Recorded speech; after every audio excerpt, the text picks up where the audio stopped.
wargeyska The Africa Confidential ayaa qoray warbixin dheer oo kaga hadlaya dibadbaxyada ka socda dalka Itoobiya iyo iskaashiga u dhaxeeya qowmiyadaha Amxaarada iyo Oromiya.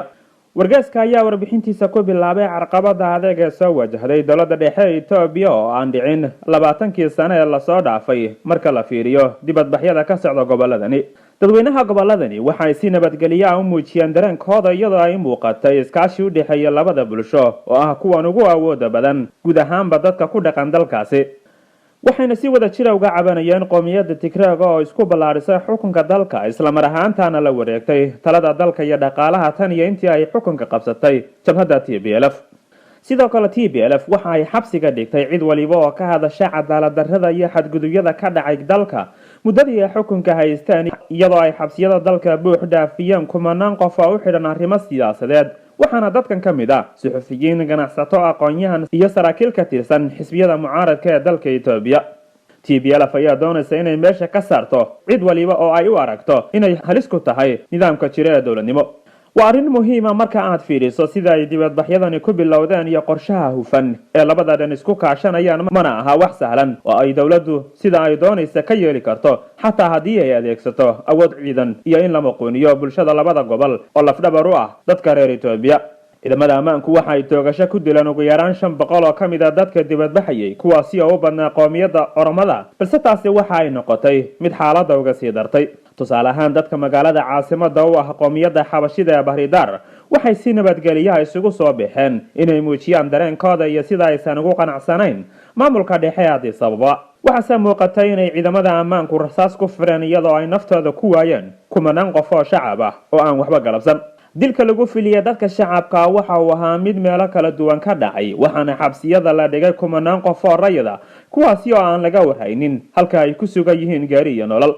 dhibaatada sii kordhaysa ee dadka loo geysanayana waxay horseedi kartaa kacdoon dadweyne oo hubaysan iyo in dalka Itoobiya uu galo dagaal sokeeyo oo dhiig badani ku daato. waxayna muuqatay in ciidamada ammaanka ee dalka Itoobiya aysan ahayn kuwa khibrad u leh habka loola macaamilo dibadbaxyada iyo rabshadaha ay dhigayaan dadka shacabka ah, iyadoo waxa kaliya ay adeegsanayeen in ay tahay isticmaalka awood xadaaf ah iyo inay ku dhaqaaqeen xasuuq baahsan oo aan kala sooc lahayn. tan iyo intii ay bilowdeen dibadbaxyada dadka u dhashay qowmiyadda Amxaaradu waxa ay weerar jinsi nacayb ku bartilmaameedsadeen dadka ka soo jeeda gobolka Tigreega, waxaana gabi ahaanba la baabi'iyay ganacsiyadii ay lahaayeen halka qaar kalena dab la qabadsiiyay. warar xogagal ayaa sheegay inay guud ahaanba dadka qowmiyadda Tigreega u dhashay isaga baxeen dhulka Xabashida, waxaana durbadiiba bilowday kala qaybsanaan iyo cadaawad xoog leh u dhaxaysa bulshada labada gobol. kacdoonka ka dhacay gobolada Amxaarada iyo Oromiya waxa uu abuuray khilaaf xoogan oo soo kala dhex galay isbahaysiga ku midoobay xisbiga EPRDF,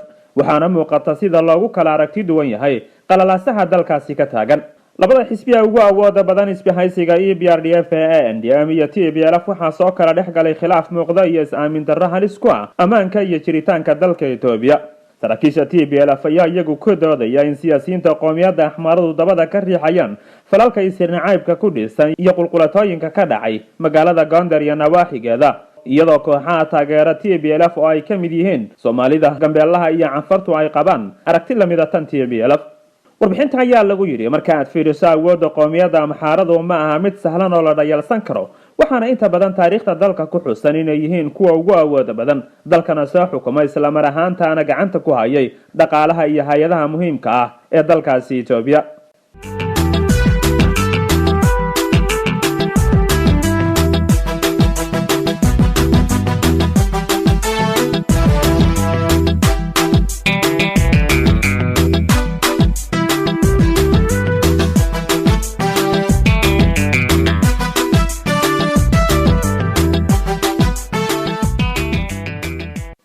khilaafka u dhaxeeya ee NDM iyo TPLF ma aha mid ku kooban oo kaliya loolanka siyaasadeed ee dalka, balse waa mid sidoo kale salka ku haya muran dhanka dhulka ah oo u dhaxeeya maamulada labada gobol.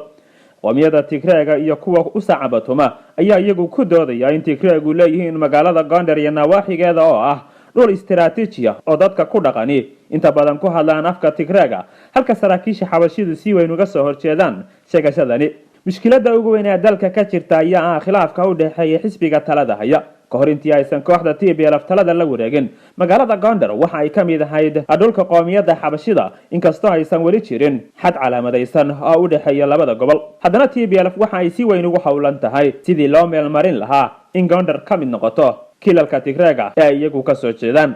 Ra'iisul wasaaraha dalka Itoobiya Haile Mariam Desalegn waxa uu isku dayayaa in meel la iska dhigo muranka u dhaxeeya labada dhan isla mar ahaantaana loo istaago sidii dalka looga hirgelin lahaa nidaam horumar iyo sinaansho ku dhisan. waxa kale uu doonayaa in dadka ku nool goobaha lagu muransan yahay laga qaado afti si looga fogaado colaad iyo dagaalo sokeeye oo dalkaasi u horseedi kara burbur iyo dhibaato hor leh oo ka dhaca. waxa uu baalay inay meesha ka maqan tahay cadaaladda iyo wax wada qaybsigu sidoo kalena xisbiga EPRDF wajihi doona xilli adag balse waxa markan xal lagu gaari karaa in la dhaqan galiyo oo kaliya dastuurka dalka oo ah mid magacuyaal ah meeshana ka saaraya muranka iyo isjiidashada u dhaxeeya qoomiyadaha dalka Itoobiya. halka ay dhibaatada ugu weyn ka jirto ma aha oo kaliya xisbiga talada haya ee sidoo kale waa baarlamaanka dalka oo noqday hay'ad ay maamusho xisbiga EPRDF ee khilaafka u dhaxeeyo. dhanka kale waxa qoomiyadda Oromada oo ah tan ugu awoodda badan dalka ay dalbanayaan madax banaani ay yeeshaan iyo ismaamul u gooni ah oo ka madax banaan dawladda dhexe ee dalkaasi. taasina waa mid mar kale su'aal galin karta nidaamka guud ee dalkaasi oo ah mid ku salaysan qoomiyada iswada riixaya tan iyo bilowgii sanadkii 2012 waxaa sii kordhayay cadaadiska lagu hayo hogaaminta xisbiga OPDO ee Oromiya oo ka mid ah isbahaysiga TPLF. taasina waxay horseeday in qaar badan oo ka mid ah madaxda xisbigu u galaan kooxaha ku kacsan dawladda dhexe ee dalka Itoobiya.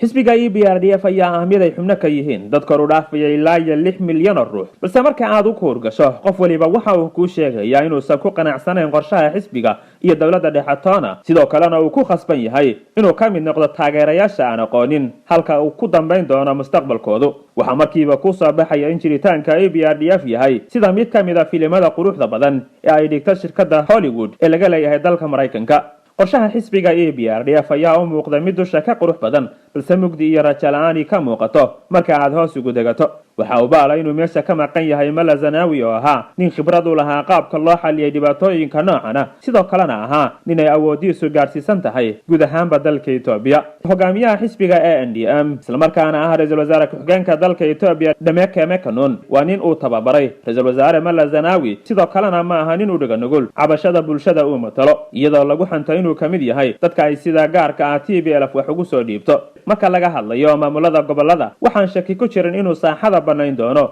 madaxweynaha gobolka Xabashidu Gedo Andagacho oo kamid ahaa tirdhaxaadka xisbiga NDM balse ay saraakiisha TPLF ku tuhunsan yihiin inuu qayb ka yahay dhibaatada jirta. wargeyska ayaa waxa uu leeyahay khatarta sii kordhaysa ee dalka Itoobiya ma aha mid ku kooban oo kaliya kacdoonka jira waxaase iyana muuqata in dhawaan isbahaysi adag ay ku dhawaaqeen jabhadda ODF ee ka fallaagowday jabhadda OLF iyo hogaamiyaha jabhadda Gimbaad Saban Berhanu Naga oo ahaa aduqa magaalada Addis Ababa sanadkii 2005 oo ahayd markii ay ciidamada ammaanka ee dalka Itoobiya toogasho ku dileen dad kor u dhaafaya 200 oo shacab ah oo ka hor yimid doorashadii lagu shubtay oo la rumaysan yahay inay xisbiyada mucaaradka ee dalka Itoobiya ku guuleysteen. hogaaminta labadan jabhadood ayaa ka midaysan dagaal ka dhana dawladda hadda jirta iyagoo adeegsanaya dacaayado xoog leh oo suurto galin kara inay awoodooda sii kordho. gabagabadii waraysi uu siiyay ra'iisul wasaaraha dalka Itoobiya wargeyska The Guardian waxa uu ku sheegay in dalka ay ka jirto shaqo la'aan baahsan iyo maamul xumo taasina sabab u tahay kacdoonka sii kordhaya ee dadka reer Itoobiya. wuxuuna sheegay in dawladdiisu ka shaqayn doonto sidii loo horumarin lahaa kabayaasha dhaqaale isla mar ahaantaana isbedel muuqda loogu samayn lahaa